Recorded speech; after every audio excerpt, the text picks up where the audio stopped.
Today I'll be going over my Beretta ARX 160 22 long rifle pistol. I purchased this from Bud's Gun Shop a couple weeks ago for $279. It was on special and they had free shipping to your local federal firearm licensee. I used Dixie Gunworks in Washington, Utah. The cheapest in Washington County is $15, which isn't bad. I do not have mine concealed.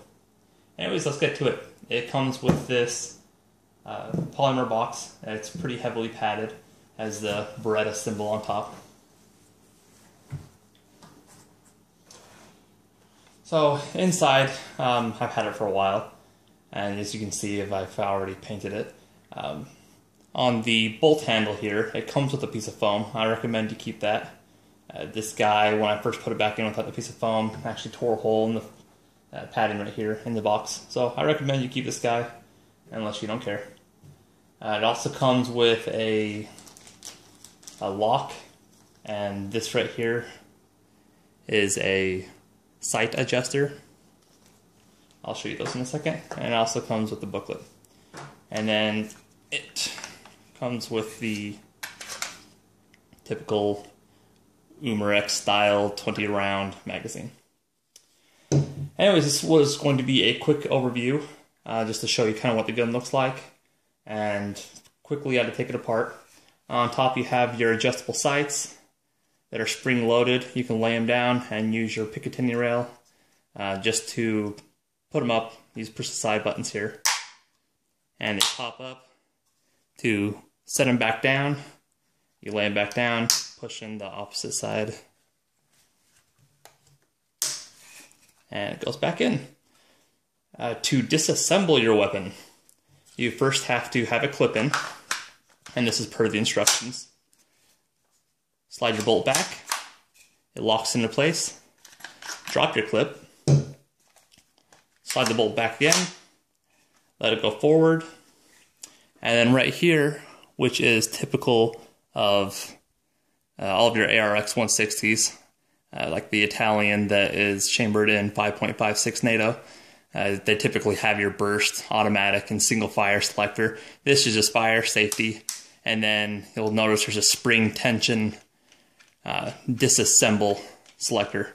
There's nothing on there that's a D or anything, but that's just how you disassemble it. So to disassemble, the back cap comes off.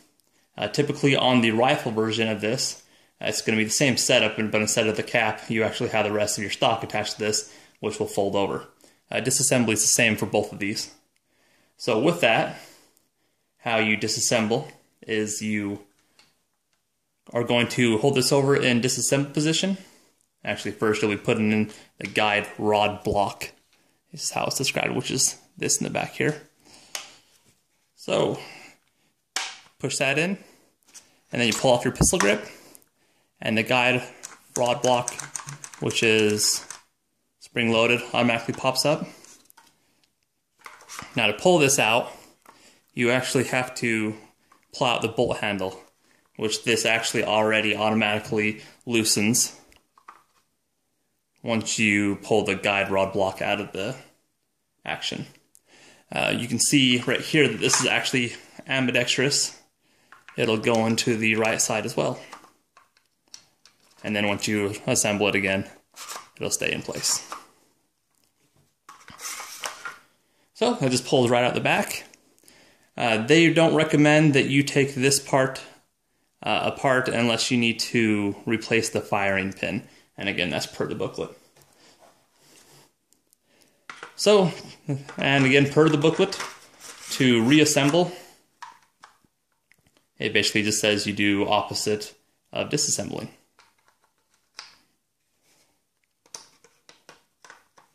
Now I found that the easiest way to do this is to keep this in the safety position, push in your guide rod block, and then just pop your pistol grip back together. It holds it in. You can push your cap back over. Action's ready to go. Clips in. So it's really simple to take apart. Aside from that, You'll see throughout the body of this thing that most of it is held together by pressure pins everywhere. You'd actually have to get a punch and punch these guys out to get everything else apart. I didn't really care to do that when I painted this. If you're not familiar with the color, this is actually Coyote Brown from Brownells. It's a Lumahide 2. I bought the can from Brownell, which I think is the only people that you can buy it from online anyways. I'm not sure if they have any third-party retailers. Anyways, the can was $15. Shipping was $13 because it's a specialized aerosol, so it has to be shipped specially, I guess. So it was $28. The can itself, I got a bum nozzle. About a third of the way through the can, it started spitting drops. You can see big chunks here on the handle. They always recommend that you shake it up.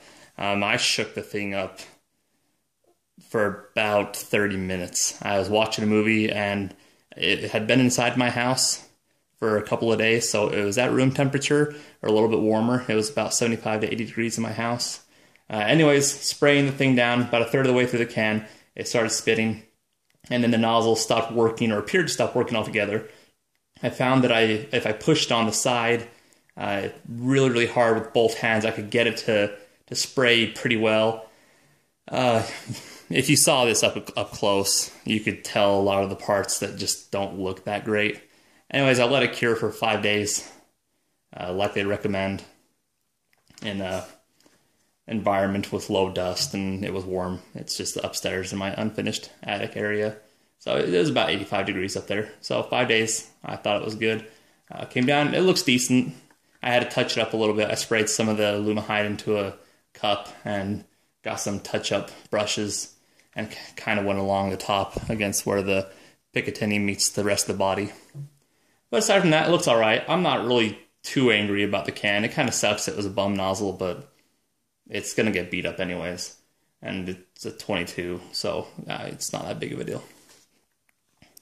Anyways, that's basically it. I have taken it out and shot it before I painted it, just in case the gun malfunctioned anyway. I went through a lot of different types of ammo. I went through Blazer, some Winchester, a box of miscellaneous, sometimes all in the same clip at the same time, 3 or 4 different types of ammunition. Went through about 300 rounds the first day, and it did not hang up once.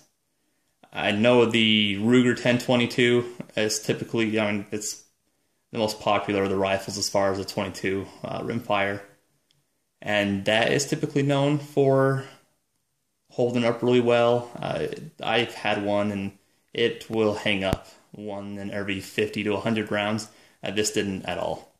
Especially, that's pretty impressive concerning I had multiple rounds in the same clip. It was pretty cool, and we shot up pretty fast. I'd empty 20 rounds in 5 to 10 seconds sometimes. It's a 22 long rifle, so the only downside to owning this gun, not the gun itself, is that it is 22 long rifle. And for whatever reason, they can't keep it on the shelves. I haven't really looked much into it. I know online you can get a box of 500 or 550 for $60, where it's typically $20 at Walmart. I know they have lines at Walmart Wednesday mornings at about 6 o'clock, 1 box per person. Like you're getting your shares. Like it's just funny. So I can't really find ammo, but that's okay. I'm sure it'll come around eventually. I actually ordered some decent but pretty cheap optics to put on top. It's going to be a Sightmark Ultra reflex sight with a 3x magnifier that's going to sit behind it. As far as I've seen it, it'll sit perfectly on here with a magnifier behind it. The magnifier will actually fold to the side, and it'll still give these guys room to pop up. The reflex actually has a quick release on top as well. So that'll come off pretty quick, just in case battery goes dead or whatever. I need to pop up the sights and use those. I was actually shooting at 150 feet, pretty accurate. We had 6-inch groupings. We were shooting anything from actual paper targets to water bottles. and actually doing pretty well. I actually have a tripod, or a grip that has a little push button and becomes a tripod, resting on a stump and shooting at stuff. So aside from that, there's not really much else I can think about to tell you about the gun. This isn't really an in-depth review. I like it a lot. It was very cheap for what it is. It's very high quality, surprisingly light for how thick the polymer actually seems.